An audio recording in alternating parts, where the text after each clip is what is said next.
பாபு 3 நாள் கொடைக்கானல் நல்லா என்ஜாய் பண்ணியா? கடைசியாக ஒரு போட்டு ஒரு பல்க் அடி.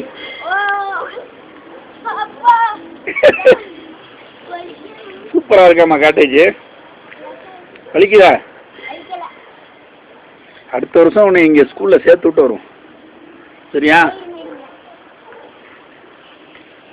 நல்ல முடிஞ்சுன்னா வா. ராஜ்குமார் ஃபோன் பண்ணணும். அடா சுரேஷ், நல்லா என்ஜாய் பண்ணியா? What about Kodaikanal?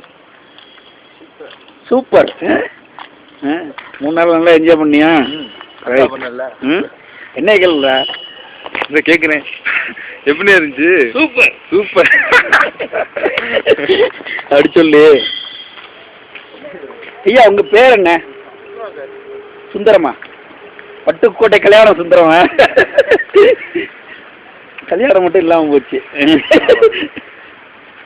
சரி, உங்கள் ஃபேமிலிலாம்?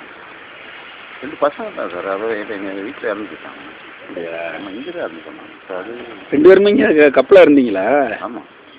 இது பசங்களும் அங்கே ஊரில் போடுறாங்க. இங்கே பட்டுக்கோட்டையில் இருக்காங்களா? இங்கே கொண்டு வர கூட சின்ன போடுறாங்க. அவங்களுக்கெல்லாம் இப்போ மேரேஜ் ஆகி குழந்தைங்க இருக்கும். இல்லை, இங்கே தான் இருக்காங்க. இன்னும் மேரேஜ் இங்கே தான் இருக்காங்களா? இப்போ ஃபேமிலியும் இங்கே தான் இருந்தீங்களா? அங்கேருந்து இங்கே வந்துட்டோம். எத்தனை வருஷம் ஆச்சு இங்கே மைக்ரேட் ஆகி? இங்கே வந்து 25 வருஷத்துக்கு. இல்லையா? 25 வருஷம் கொடைக்கானலில் அப்படியே செட் ஆகிட்டியே. ஆமாம் சார். இங்கே வீட்டில் இப்போ பட்டுக்கோட்டையில் ஒன்றும் கிடையாது. எனக்கு வீடு இருக்கும். வீடு இருக்கா? வயல்லாம் இருக்கும். போயிட்டு வருவீங்க? போயிட்டு வருவோம். மதுக்கூருக்கு ஆமாம். சைக்கிளில் போகிற டிஸ்டன்ஸ் தான் மதுக்கூர் பட்டுக்கோட்டையில். அங்கே பூரா எல்லாம் சைக்கிள் தானே. சைக்கிள். மதுக்கு ஃபுல்லாக சைக்கிள். மதுக்கூர், அப்புறம் சூரக்கோட்டை, சிவாஜி கணேசன் ஊர். போ சின்ன பிள்ளைல எங்கள் மாமா கூப்பிட்டு போவார். இப்போ இருக்காரு, அவர் எங்கள் வீட்டில் தங்கி இருந்தார். இப்போ பட்டுக்கோட்டையில் பெரிய ஃபைனான்சியர். இது ஒரு ரெடிமேட் ஷாப்பு, அடகு கடை, அது மாதிரி நிறைய வச்சுருக்காரு. அந்த லோக்கல் பொலிட்டீஷியன் எல்லாமே நல்ல ஃப்ரெண்டு.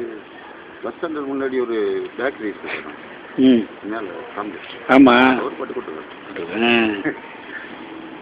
எல்லாம் நம்ம ஏரியாவில் தான் இருக்கும். நோண்டி பார்த்தேன்.